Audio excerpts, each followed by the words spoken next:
Okay, let's get into this. Today, we're doing a deep dive into a true story. A first-hand account that really pushes the boundaries of what we think is explainable. Yeah, it's from a memoir chapter called The Ghost on the Road.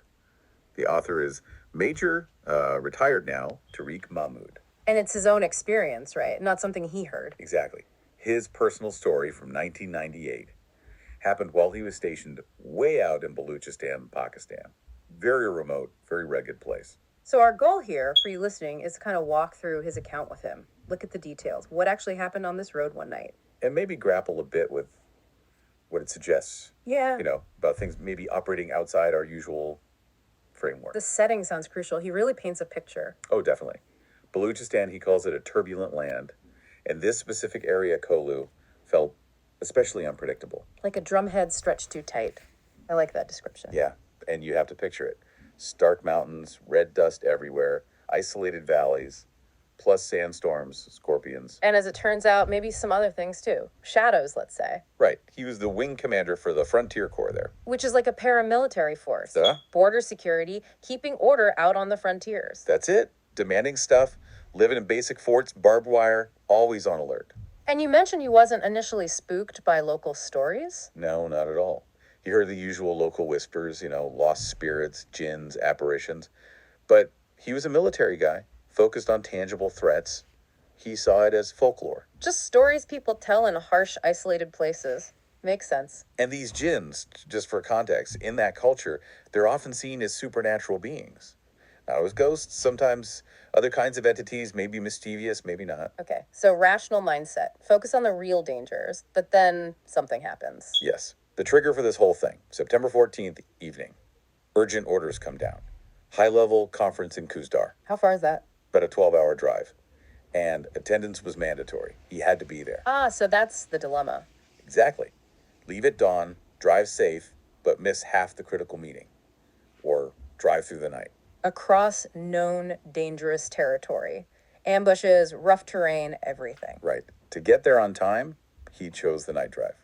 The risky option. Okay, the stage is definitely set. So the journey begins.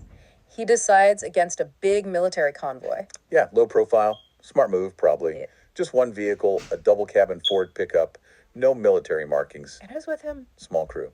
His driver, Akram, who he trusted completely, calls him someone with nerves of steel. Good person to have driving. Absolutely. And two sepoys, that's the term for soldiers there, Israr and Neem, both described as battle-hardened guys. Experienced. So 4 of them in the truck, and the conditions. Brutal, like you said. Moonless night, he calls the sky a velvet void. Jagged mountains all around the Suleiman Range. And the roads weren't really roads. No, not paved roads. He says smuggler trails and jeep tracks, treacherous stuff. Unpaved, rough, often a steep drop on one side or thick dark brush on the other.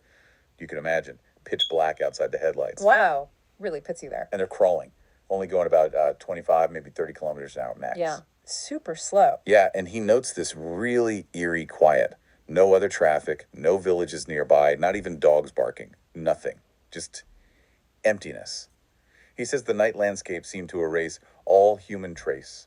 That's unsettling in itself. Just pure isolation. Creates the perfect backdrop, doesn't it? Yeah. For something unusual. And then it happens around 3:00 a.m., deep in this nowhere zone. Yeah, they're on this winding bit of track, a serpentine bend, steep drop on one side, ravine nearby. Akram, the driver, slams on the brakes. He sees someone. Yes, someone standing right there on the track ahead. Okay, here we go. What does he see? It's a woman, just standing there, motionless in the headlights. And she's dressed entirely in white, wearing a long shadar, the traditional shawl or veil pulled tight. Completely white, okay. What really gets him is how still she is. Like, frozen in time, the wind is blowing dust around, but she seems untouched by it. Weird. Does she say anything? He calls out, but no verbal response. Instead, she just slowly lifts her arm and points. Down the road, the way they're going. Indicating she needs a ride. Seems like it. But the major, his soldier brain kicks in immediately. Right. Trap, ambush, distraction. All of the above. He keeps his hand, hear the handbrake, stays alert. But there's literally no room inside the cab. 4 guys, gear. So what does he do? He offers her a spot in the back, the open trunk area of the pickup. She She just accepts, walks silently around to the back of the Ford and settles in quietly. Okay, that's already strange. But they drive on. They start driving again. And that's when everything changes instantly. This is what he calls a weight beyond steel. What happens? The truck, it just struggles. Immediately, this powerful Ford 4x4 suddenly feels like it's laboring, like it's hauling something incredibly heavy. The engine strains. Yeah, the engine's whining, the accelerator pedal feels mushy, barely responding, and the speed. They can't get it above 40 kilometers per hour, no matter what. Even though it's a capable vehicle. Exactly. He even takes the wheel himself. Thinks maybe Akram's tired, maybe it's just a steep incline they didn't notice. Trying to find a normal explanation. Right. But no, he confirms it himself. The truck is just crippled, underpowered for no reason he can see. Wheezing, growling, but crawling like a crippled animal is how he puts it. On ground, that should have been fine. Wow. But it wasn't just the truck acting weird. No, that's the other thing. He describes this oppressive heaviness inside the cab, not just mechanical resistance, but a feeling, like they were dragging something invisible, something immense. More than just a heavy load in the back. Far more. A palpable feeling. And the men are feeling it too. They must be getting spooked. Yeah. Naeem, one of the seat boys, speaks up. Says, "Sir, something is wrong." That woman, she didn't seem normal. Voicing what they're all probably thinking. And you really see the Major's internal conflict here. He's trained, rational, dismisses superstition. But he can't deny what's happening. The physical effect on the truck, this heavy atmosphere, his experienced men clearly scared. It's undeniable. Sometimes I just keep going. Crawling along like this. For nearly an hour. Must have felt like forever. Just grinding along at this impossible speed, weighed down by something, until they see a light up ahead. Faint, blinking. Civilization. Sort of. Turns out it's an old abandoned tire repair shack. Just a derelict kiosk, basically. The kind of place maybe stray dogs hang around, nothing more. Okay, so they stop. Yeah, they pull over near it, decide to get out, maybe check the truck again, stretch their legs. And the atmosphere outside. He notes the air felt cold, unusually so, and the wind had this strange smell. He describes it as wet earth and something metallic like rust or blood. Ugh. Okay, that's unsettling. Very. So they check the truck again, under the hood, everything. Engine's cool now, oil's fine, belt's okay.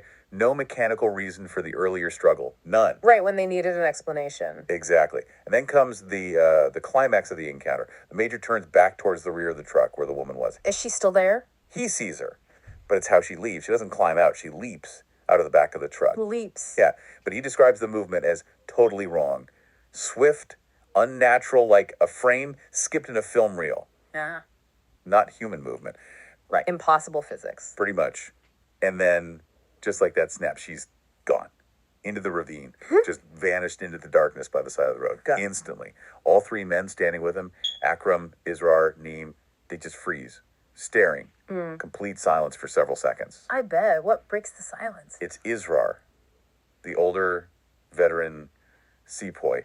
He's trembling, apparently, and he just says, "Sir, that was a ghost, not a human." Straight up calls it. Yeah. And the Major, despite everything, his training, his skepticism, he can't deny what he just witnessed. He confirms it himself. He saw something leave the truck that did not belong to this world. Wow. So a trained officer, 3 experienced soldiers, all witnessed this impossible event. It really makes you think, doesn't it? Yeah. How do people like that, grounded in reality and procedure, process something so profoundly strange? Yeah, what do you even do after that? Right. Which brings us to the aftermath, right? What happens next? Well, the most immediate thing, the truck. They get back in, turn the key, starts instantly. Engine purrs, accelerates perfectly fine. The heaviness, the struggle, completely gone, just like that. As soon as she left. As soon as she was gone, the effect vanished with her. That is incredibly specific. What's the mood like driving away? Silence. Apparently nobody said a word for the next half hour. Just driving. Nobody looked back towards the ravine. Says it all, really. The shock. Totally. They just keep driving. And eventually, dawn starts to break as they get closer to Kusar. Seeing the first signs of normal life must have been jarring. Going from that experience back to, well, reality. Or what passes for it. Right. He goes to the conference, does his duty, gives his reports, all the mundane military stuff. But you know this other thing is weighing on him. He must be trying to make sense of it. Definitely. So later, back at the officer's mess, he sort of casually asks around, talks to an old Havildar, a senior NCO who knows the area well. Asks about local stories, legends about that particular road. Exactly. And the Havildar tells him one, a story from many years ago, about a vehicle carrying a wedding party. It went off the road, crashed down into a ravine, right near where they stopped, that same area. Oh, wow. Everyone in the vehicle died, including, he says, a young bride in a white dress. A bride in a white dress near that ravine. Chillingly specific, isn't it? And the Havildar adds the local belief. They say she still roams the hills looking for someone to take her home. Connecting directly back to her wanting a ride, pointing down the road. The parallels are undeniable. The white clothes, the location, the sense of incompletion. That must have hit the major hard. You'd imagine so.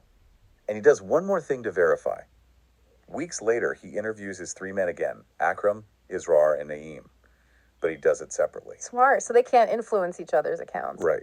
And he notes in the memoir that there are stories about the woman, her appearance, the impossible weight on the truck, the vehicle trouble, her unnatural leap, the disappearance, they were all consistent. 4 separate but consistent accounts of this bizarre sequence of events. Yeah. That independent confirmation from his men was clearly important for him. But he still wrestles with it. He admits he can't explain it definitively. He considers possibilities. He lays them out. Was it really a ghost? Matching the legend? Was it some kind of, shared hallucination? Maybe brought on by stress, fatigue, the desolate environment? A psychological explanation. Or maybe, he wonders, the land itself, that ancient, wild place, somehow showed them something, revealed one of its secrets. He leaves it open. He does. But his own conclusion, his core takeaway, is crystal clear. He says, something beyond our understanding exists. Full stop. And on that cold, godless road in Baluchistan, I met it. He's not trying to force it into a scientific box it doesn't fit. Which kind of leads into his final thoughts in the account, where he really stands by the reality of it for him. Yeah, he makes a very strong statement. He says, look, this story is not a campfire tale. It's not a fantasy. It is truth as I lived it. As real to me as the uniform I wore and the oath I took. He's putting it on par with his military service, his oath. That's serious. It is. He's not presenting it as maybe this happened. He's testifying, this happened to me and my men. And he compares it to combat, doesn't he? He does. He says, I faced bullets, tanks, real enemies, things you can see and fight. But nothing, not even the battlefield, prepared me for the chill of watching a figure walk into the void, unaffected by gravity, light, or reason. That distinction is powerful. Combat, however horrific, follows certain rules, physical laws. This didn't. Exactly. It operated outside known physics, outside reason, as he saw it. That's what made it uniquely unsettling, even for a hardened soldier. So what are the final lessons he draws from this soldier's truth? His main takeaways seem to be about the nature of the world itself, that maybe it's older, stranger, more mysterious than our modern maps show. Yeah. That forgotten corners hold secrets. And that some stories, especially maybe tragic ones, tied to a place. They don't just die, they just wait, he says, to be lived again. Echoing through time, perhaps. And that powerful closing image he leaves us with. That some roads, especially those lonely, history-soaked ones, are never truly empty. Let's just pause on that. What makes this account really stick with you compared to maybe other ghost stories? Well, for me, it's the combination of factors. You've got multiple witnesses, all trained observers, military men. Not prone to fantasy, presumably. Right. Then you have a tangible, physical effect. The truck struggling, the weight. That's not just a feeling. It's something measurable, in a way. The speed limitation, taking the wheel himself to check. Exactly. Then the disappearance itself described as physically impossible, unnatural movement. And then you layer on the specific location tied to a very specific local legend that matches the details. It's that whole package. The rational witnesses, the physical effect, the unnatural event, the folklore link. It pushes it beyond just, oh, I saw something weird. It does. At least it clearly did for the major and his men. It defied their framework of explanation, even with all their training and experience. And that internal struggle he describes, trying to reconcile logic with this illogical experience that feels very authentic. Absolutely. We're all sort of wired to find the rational cause, right? Especially in professions that demand it. When something seems to just refuse to be explained like that, it really shakes your foundations. His account shows that process. Okay, so wrapping up this deep dive into the ghost on the road, We followed Major Mahmood's story, the urgent mission, that incredibly dangerous night drive through Baluchistan back in '98. We detail the encounter, the woman in white appearing on the road, the bizarre, inexplicable weight dragging the truck down, her strained, unnatural leap into the ravine. And that chilling local legend about the bride who died near that very spot, still looking for a way home. And the key point remains. For Major Mahmood and the 3 men with him, this wasn't folklore. It was a real event they could not explain through normal means, and it fundamentally shifted something for them. It really does make you think, doesn't it? What about you listening? What does a story like this bring up for you? About the places we go, maybe the lonely roads, the places with deep history or strong local beliefs? Yeah, how do we hold both things? Logic, reason, which are obviously crucial, alongside experiences that seem to just ignore those rules entirely. Does our understanding of reality have gaps? Or maybe layers we don't usually perceive? It forces that question. Maybe the empirical world we measure isn't the only reality there is. So maybe consider this idea, something the source itself suggests, that perhaps some places do hold echoes, echoes of the past, echoes of events. Or maybe the unexplained isn't always far away or abstract. Maybe it's closer than we think. Just waiting, perhaps, in those forgotten corners. Or like Major Mahmood found out just down a lonely road late at night,